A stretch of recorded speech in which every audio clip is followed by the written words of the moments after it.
순간의 선택이 몇 년을 좌우할까요? 평생. 잘 모르는 척 하시네요. 다 이 광고를 알고 계시는 나이인 걸로 알고 있는데 순간의 선택이 10년을 좌우합니다. 옛날에 어느 전자제품 회사의 광고였죠. 실제로 그 회사의 전자제품 중에서는 뭐 20년, 30년이 지난 제품을 아직도 쓰고 있다, 뭐 그런 분들도 있다는 소식이 간혹 어떤 그 뭐 뉴스라든지 그 TV 프로그램에 나오는 적도 있는 것 같아요. 대체로 한 10년 내외로 쓰는 것 같습니다. 전자제품, 특히 백색 가전이라고 부르죠. 가정의 대형 가전들은 한 그 정도는 쓰는 것 같아요. 저희도 결혼하고 한 10주년이 넘어가니까 그때부터 하나 둘씩 이제 고장나는 것들이 생기기 시작하더라고요. 무엇을 선택할 것인가? 그 전자제품 회사가 순간의 선택이 10년을 좌우합니다 라고 했던 것은 지금 우리 제품을 선택하지 않으면 당신의 10년은 보장할 수 없습니다. 그러나 우리 제품을 지금 선택한다면 당신은 10년 동안 걱정 없이 이 제품을 쓸 수 있을 겁니다. 그런 이야기일 거예요. 선택, 순간이죠. 이 선택의 순간은 짧지만 그 짧은 선택을 통해서 얻는 결과는 굉장히 클 수도 있습니다. 그 결과의 영향은 굉장히 오래 갈 수도 있습니다. 선택이라는 것은 전자제품을 살 때만 하는 것이 아니죠. 인생의 대부분은 다 선택입니다. 인생은 B와 D 사이에 있는 C다, 그런 말도 해요. 출생과 죽음 사이에 있는 선택의 연속이다, 그런 이야기를 합니다. 결혼도 마찬가지입니다. 얼마 전에도 우리 형님들 중에 몇 분과 결혼에 대한 이야기를 나누면서 믿지 않는 사람과 결혼하는 것에 대해서 어떻게 생각하는가 하는 이야기를 잠깐 주고받았던 적이 있는 것 같아요. 이것 역시도 선택에는 결과가 따릅니다. 좋은 결과가 따르면 당연히 좋겠죠. 우리가 마음먹은 대로 되면 참 좋겠습니다만 문제는 우리가 마음먹은 대로 된다는 보장이 그렇게 있지는 않다 하는 거예요. 특히 사람 일은 그렇죠. 그것도 연애가 아니라 결혼은 더더욱 그렇습니다. 예전에 청년들을 대상으로 제 친구가 목회하고 있던 교회 청년들 수련회에서 이성교제, 결혼에 대해서 제가 강의 특강을 잠깐 한 적이 있어요. 제가 가르쳤던 청년들에게도 마찬가지입니다만 결혼과 연애에 대해서 이야기할 때는 이런 이야기를 합니다. 믿지 않는 사람인데 사랑에 빠질 수가 있는가? 그럴 수 있어요. 사랑에 빠지는 거는 뭐 지 마음대로 어떻게 합니까? 자기 마음대로 안 되죠. 근데 결혼은 자기 마음대로 안 될 수도 있지만 어쨌든 결혼을 하는 것 자체는 자신의 의지와 결단이 필요한 문제입니다. 많은 분들이 그래요. 아유, 지금 뭐 연애를 하고 이렇게 안 믿는 사람하고 연애를 했지만 지금 나이도 있고 시기도 있고 애도 낳아야 되고 뭐 그러하니 일단 빨리 결혼하고 전도하면 되죠. 근데 정말로 사랑해서 이 사람 아니고는 안 되겠다, 이 사람하고만 결혼해야겠다 라고 생각한다면 기다려야죠. 믿을 때까지 기다려야 됩니다. 하나님께서 반드시 그 사람을 짝으로 허락하셨다면 반드시 믿게 하실 것입니다. 그러니 믿을 때까지 기다리고 믿고 난 다음에 결혼하는 게 맞는 거죠. 결혼을 한 다음에 전도하겠다, 그럴 수 있죠. 그렇게 되면 좋은데 그렇게 안 되면 그 선택에 따른 결과는 너무 크다는 거예요. 이게 지금 전자제품 이야기 정도가 아닙니다. 삶의 문제고 영혼의 문제입니다. 이것은 우리가 타협할 수 없는 문제고 포기할 수 없는 문제예요. 가장 중요한 문제입니다. 그렇기 때문에 이 결혼을 한다 하는 것은 더 신중해야 되고, 믿지 않는 사람과 결혼을 하겠다라고 하는 것은 정말로 사랑한다면 하나님께서 이 사람을 별로 허락하셨다면 반드시 믿게 하실 것이다 라고 여기고 믿을 때까지 기다리는 것이, 그냥 단지 교회 출석하고 세례 받는 것 정도가 아니라 그 입으로 진실한 신앙을 고백하는 것을 들을 때까지는 기다리는 것이 맞다는 거죠. 사실 그 문제를 지금 이야기하고 있는 것은 오늘 본문이 바로 그런 문제와 굉장히 밀접하게 연결이 되어 있기 때문입니다. 본문은 여호사밧 이후에 2대에 걸친 유다 왕에 대해서 기록합니다. 여호람과 아하시아라는 이 두 명의 왕이에요. 그 중에 여호사밧에 대해서는 이 여호람과 아하시아가 아닌 그들의 앞에 있는 여호사밧이라는 왕에 대해서는 열왕기 22장 43절에 그가 여호와 앞에서 정직했다 이렇게 평가하고 있습니다. 여호사밧에게도 위기가 없었던 건 아니에요. 그가 여호와 앞에 정직한 왕이었으나 그의 삶에도 그의 통치에도 어려움이 있었습니다. 그 어려움은 모두가 다 아합의 가문과 연합했을 때 생겼습니다. 아합과 연합해서 동맹을 해가지고 아람과 전투할 때에 그 전투하는 곳에서 여호사밧이 죽을 뻔했어요. 아합은 군사의 복장을 하고 여호사밧에게 당신은 왕복을 입고 나가십시오. 그 왕복을 입고 나갔는데 아람 군대가 아합을 죽이려고 작정하고 나왔기 때문에 왕복 입은 여호사밧을 보고 저놈이 이스라엘 왕인가 보다. 그리고 몰려들어서 죽이려고 하다가 여호사밧이 소리를 지르니까 가만히 보니까 아니거든요. 아니네 아합이. 이러고서는 떠나갔어요. 사실 아무리 그렇다고 해도 적군이고 왕복을 입었는데 냅두고 간다는 게 좀 웃기긴 합니다. 근데 어쨌든 그 본문에서는 여호와께서 그를 도우셨다라고 표현하고 있습니다. 그게 아니었으면 죽었겠죠. 또 한 번 어려움을 겪었던 것은 아합의 아들인, 오늘 본문에 등장하는 아하시아 말고 아합의 아들인 아하시아와 에시온 게벨에서 배를 함께 만들어 가지고 무역을 하려고 하다가 이 배가 다 파손되는 일을 겪었어요. 이 두 번의 일이 여호사밧이 겪은 위기인데 모두가 다 아합 가문과 연관이 되어 있습니다. 근데 오늘 본문에 나타난 여호람과 아하시아, 이 여호사밧의 아들과 그의 손자, 이 두 사람에 대한 평가가 어떻습니까? 본문에 보니까 그들을 아합의 집과 같았다, 여호와 보시기에 악을 행했다, 이렇게 18절과 27절에 이야기하고 있어요. 사실 굉장히 특이한 표현입니다. 여호와 보시기에 악을 행했다. 이것은 유다의 왕들 중에서도 이런 표현을 들은 왕들이 여럿 있습니다. 그런데 유다의 왕들에게 아합의 집과 같다라고 하는 것은 굉장히 이상한 표현입니다. 이스라엘 왕과 같다라고 하는 거예요. 유다의 왕인데 이스라엘 왕과 비교를 합니다. 굉장히 이상한 거죠. 왜 그렇습니까? 이들이 그런 평가를 받을 만한 이유가 있었어요. 여호사밧 이후에 여호람과 아하시아 이 2대에 걸치는 왕들이 모두가 다 부정적인 평가를 받았어요. 이 부정적인 평가, 그것도 이스라엘 왕 아합의 집과 같았다라고 평가를 받은 이유가 뭡니까? 여호람은 아합의 딸인 아달랴와 결혼했습니다. 아하시아는 아합의 집의 사위가 되었습니다. 그럴 수도 있지. 그렇지 않습니까? 그럴 수도 있죠. 고대 사회에서 이웃한 나라 간에 동맹관계를 유지하기 위해서 정략 결혼을 하는 일이 어디 그렇게 희귀한 일입니까? 흔한 일이죠.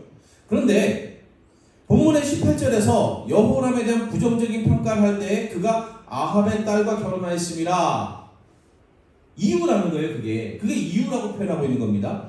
27절에서는 아하시아에 대해서 아합의 집과 같았고 여호와 보시기에 악을 행했다. 그가 아합의 집의 사위가 되었기 때문이다. 이것도 이유라는 겁니다. 그들이 왜 이스라엘 왕 아합의 집과 같은 일을 했습니까? 왜 여호와 앞에서 악을 행했다는 평가를 받았습니까? 그들이 아합의 딸과 결혼하고 아합의 집의 사위가 되었기 때문이에요. 아합의 가문과 혼인을 통해서 연결이 되었고 그 영향을 받았기 때문입니다. 원인과 결과의 인과관계를 본문은 명확하게 지적을 하고 있어요. 이 본문을 보면은 이방 여인들과 결혼한 솔로몬의 타락이 떠오릅니다. 솔로몬이 얼마나 하나님 보시기에 훌륭한 삶을 살아왔습니까? 그러나 그가 이방 여인들을 많이 아내로 두면서 그들이 가져온 우상들을 호용하며 타락에 이르가지 않았습니까? 지금 여호람과 아하시아를 평가하는 기준이 되고 있는 아합은 어떻습니까? 열왕기상 21장 25절에 보면은 아합의 죄를 지적할 때에 그가 아내 이세벨의 충동을 받았다 이렇게 표현하고 있어요. 이세벨이 그를 충동했기 때문에 그가 그렇게 극악무도한 행동을 했다 하는 거예요. 그런 아합, 이 결혼의 관계를 통해서 타락의 길로 갔던 아합, 결혼의 관계를 통해서 타락의 길로 갔던 솔로몬, 그들과 같이 여호람과 아하시아도 마찬가지로 누구와 결혼했는가에 따라서 그들이 왜 그런 악한 길을 걸어갔는가 하는 것이 증명된다는 거예요. 원인과 결과가 나타났다는 겁니다. 이들은 아합과 결혼으로 연합했습니다. 좋은 일이죠. 정치적으로, 군사적으로, 경제적으로 굉장히 이해관계가 잘 맞아떨어지는 현명한 판단입니다. 합리적인 선택입니다. 그러나 중요한 게 뭐예요? 신앙적인 선택은 아니었다는 거예요. 영적으로는 잘못된 선택을 했다는 겁니다. 그 잘못된 선택의 결과가 무엇입니까? 본문의 여호람 시대에는 에돔과 림나가 배반했다 이렇게 이야기를 하고 있습니다. 본문을 기록한 저자가 문장을 좀 깔끔하게 쓰지를 못한 것 같아요. 4일로 가서 에돔 사람들과 싸우는데 밤에 일어나서 에돔 사람은 친히 이 백성이 각기 돌아가서 자기들의 장막으로 갔다 이렇게 표현하고 있어요. 이것만 보면은 이 여호람의 군대가 에돔 사람들의 치니까 에돔 사람들이 아이쿠야 하고 도망갔다 이런 뜻으로 보이지 않습니까? 그런데 바로 이어지는 본문에서는 이와 같이 에돔이 유다의 손에서 벗어났다고 이야기를 하고 있는 거예요. 유다가 졌다는 이야기입니다. 이상하죠? 학자들이 이 본문을 재구성해 볼 때 이렇게 이해를 해요. 4일로 가서 에돔과 싸우려고 하는데 여호람의 군대가 에돔의 군대에게 밤새 포위를 당했습니다. 죽게 생겼어요. 그래서 여호람과 그의 군사들이 이 에돔의 군대를 뚫기 위해서, 그러니까 본문에서 에돔의 군대를 쳤다는 것은 공격했다는 뜻이 아니라 도망치기 위해서 포위하고 있는 에돔 군대의 한쪽을 치고 그쪽으로 빠져나갔다 하는 뜻입니다. 그리고는 이제 이길 수가 없으니 결국 유다 백성들은, 유다 군인들은 흩어져 도망가서 자기 집으로 숨어버렸다 하는 이야기예요. 참 창피한 이야기입니다. 그때까지만 해도 에돔은 스스로 왕을 세울 수도 없었어요. 유다의 허락을 받아야 했습니다. 유다의 지배를 받았습니다. 그러나 그 에돔이 이제 자기 스스로 왕을 세우고 유다와 대등하게, 아니 유다보다 더 강력한 군사력을 가지고 유다의 우위에 서게 되었다 하는 거죠. 아하시아는 어떻습니까? 아하시아는 오늘 본문에서는 그의 삶이 그렇게 뚜렷하게 드러나지 않아요. 그런데 1년밖에 재위하지 못했다 하는 표현이 있습니다. 그의 짧은 재위 기간은 이 아하시아가 어떤 하나님의 특별한 개입으로 인해서 빨리 그 왕위를 마감할 수밖에 없었다. 다시 말하면 죽었다. 그런 것을 짐작하게 만들죠. 우리가 8장을 읽었는데 9장으로 넘어가면 아하시아는 아합의 아들인 요람과 함께 있다가 예후가 요람에게 반란을 일으키고 이스라엘 왕이 될 때에 그 자리에서 이스라엘 왕 요람과 함께 죽습니다. 사실 동맹관계고 결혼관계고 어떻게 보면은 친척이라고도 할 수 있는 관계이지 않습니까? 가족이죠. 그런 친밀한 관계가 되어서 범죄한 길로 가다가 아합의 가문은 심판받고 망할 것이라는 예언을 받은 그 요람과 함께 있다가 결국은 아하시아도 죽고 말았다는 거예요. 이게 끝이 아닙니다.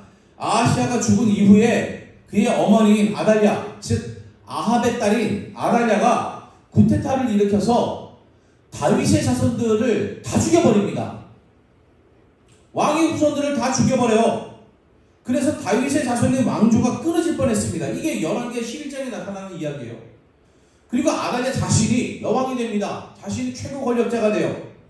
그 소란통에 요아스라는 어린 아이만 겨우 살아남아서 피해서 숨어있다가 대제사장을 통해서 양육을 받고 나중에 결국은 다시 구테타를 통해서 아달랴를 죽이고 왕이 됩니다.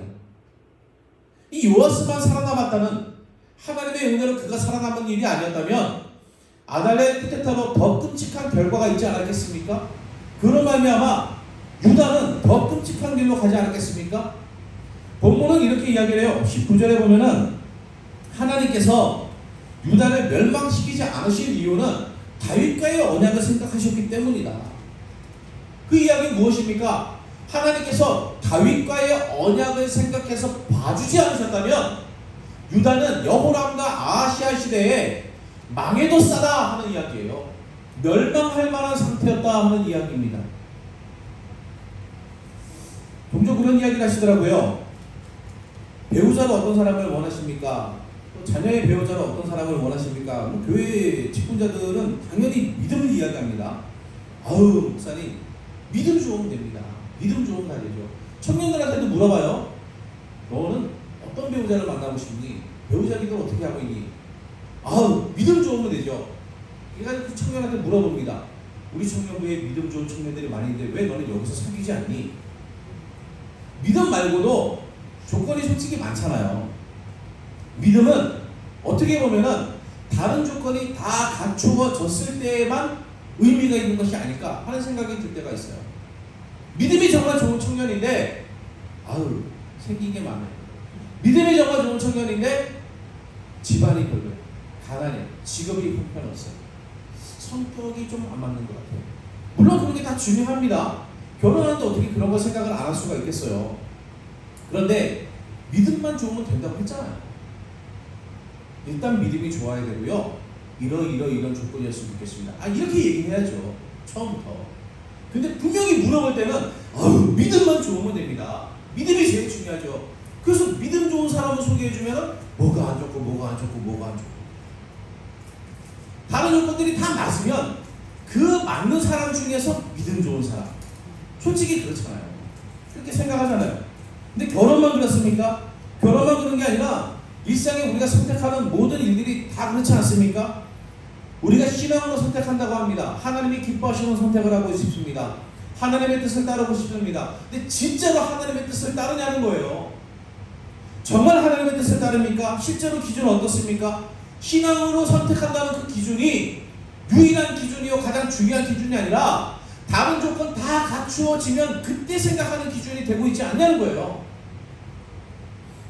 다른 조건 다 마음에 드는데 신앙의 양심에 거리낀다면, 신앙적인 부분에서 잘 맞지 않는다면 어떻게 하겠습니까? 직장을 옮기는데, 결혼을 하려고 하는데, 하다못해 어떤 물건을 선택하는데, 학교를 선택하는데, 다른 조건은 다 맞는데 내 신앙 양심에 뭔가 거리끼는 게 있어요. 근데 그것만 빼면 너무 다 좋아. 그럴 때 어떡하냐는 거죠. 눈 감지 않습니까? 신앙적 양심으로는 선택을 해야만 하는 상황이 있을 수도 있습니다. 믿음의 눈으로 보면 반드시 선택해야 되는 거예요. 그런데 다른 조건이 다 마음에 안 드는 거예요. 그럴 때 어떻게 합니까? 하나님, 이게 지금 믿음으로는 가야 되는 길인 것을 알겠으나 조건이 별로입니다. 그러지는 않냐는 거죠. 선택에는 결과가 따릅니다. 그리고 그 결과는 꽤 엄중할 수 있습니다. 본문에서 말하는 것은 그 선택의 결과를 보여줍니다. 합리적인 선택이에요. 유익한 선택이었습니다. 국가를 위해서는 괜찮은 선택이었습니다. 그러나 결국은 그 선택이 하나님께서 다윗을 봐서 봐주신 게 아니었다면 나라가 망할 수도 있는 선택이었다는 거죠. 우리가 선택할 때에 정말 깊이 기도하며 생각했으면 좋겠습니다. 우리는 믿음으로 선택하고 있는가? 정말 나는 믿음으로 선택하고 있는가? 나는 믿음 이외에 다른 조건들을 더 앞세우고 있지는 않은가? 여러분, 믿음만 보라고 제가 말씀드린 게 아닙니다. 다른 조건들을 봐야 돼요. 아니, 직장을 선택하는데 연봉도 봐야 되고 업무도 어떤 건지 봐야 되고 다 봐야죠. 당연합니다. 어떤 선택이든지 마찬가지예요. 여러분이 물건을 하나 사더라도 꼼꼼하게 조건을 따져서 봐야 합니다. 다른 것보다 비싸지는 않은지, 여기가 제일 싼 곳인지, 아니면은 상하거나 제품의 맛이 떨어지는 것은 아닌지, 그런 것들도 봐야 돼요. 일상에서 굳이 믿음까지 들먹이나 선택하지 않아도 되는 일들도 훨씬 더 많이 있습니다. 그냥 평범하게 합리적인 조건들만 생각하면 되는 일들이 훨씬 더 많이 있어요. 그러나 반드시 믿음으로 해야 되는 일들이 있습니다. 그 믿음을 포기하지 않아야 될 때가 있습니다. 그리고 어떤 조건을 생각하든지 믿음이라는 것을 한 번은 더 고민해 봐야 하는 선택지도 반드시 있다는 거예요. 우리의 선택은 믿음으로 하는 선택이기를 간절히 원합니다. 하나님의 보시기에 어떠한가? 내가 보기에 좋은 것, 그게 중요하죠. 나의 보기에도 좋아야죠. 나 보기에 영 꽝이면 안 되겠죠. 그러나 그보다 더 중요한 것은 하나님이 보시기에 좋은가? 그것을 선택할 수 있기를 원합니다. 하나님 보시기에 좋으면 반드시 나에게 좋습니다. 하나님 보시기에 좋으면 반드시 내게 유익합니다. 우리 자녀들을 향해서 그런 이야기 자주 하지 않습니까? 부모가 자녀를 위해서 골라주는 것이 자녀에게 좋은 것을 골라주겠습니까? 자녀를 망치고 아프게 할 것을 골라주겠습니까? 물론 부모는 유한한 존재이고 완벽하지 않기 때문에 고른다고 잘 골랐는데도 잘못될 수 있어요. 그럴 수 있습니다. 저희 어머니도 저의 건강을 위해서 굉장히 노력을 많이 해주셨는데 저의 건강을 위해서 애써주신 것 때문에 제가 배탈이 난 적도 있어요. 근데 그게 어머니가 잘못했다고 말할 수 없지 않습니까? 그건 그냥 인간의 한계일 뿐이죠. 그러나 잘못하지 않으시는, 한계가 없으신 완전하신 하나님을 보면 어떻습니까? 그분이 좋다 하시면 반드시 좋게 되어 있습니다. 그 선택을 따라갈 수 있기를 원합니다. 오늘 본문 속에 등장하는 실패한 선택을 했던 이 두 왕의 길이 아니라 올바른 선택을 하는 그 길로 갈 수 있기를 원합니다. 하나님 보시기에 아름다운 선택을 통해서 우리의 삶에 하나님이 채워주시는 놀라운 은혜가 충만하게 채워지기를 간절히 소원합니다. 이 세상에 그 어떤 일에도 주님께로 더 가까이 가는 것이 우리의 우선순위가 되기를 간절히 소원합니다.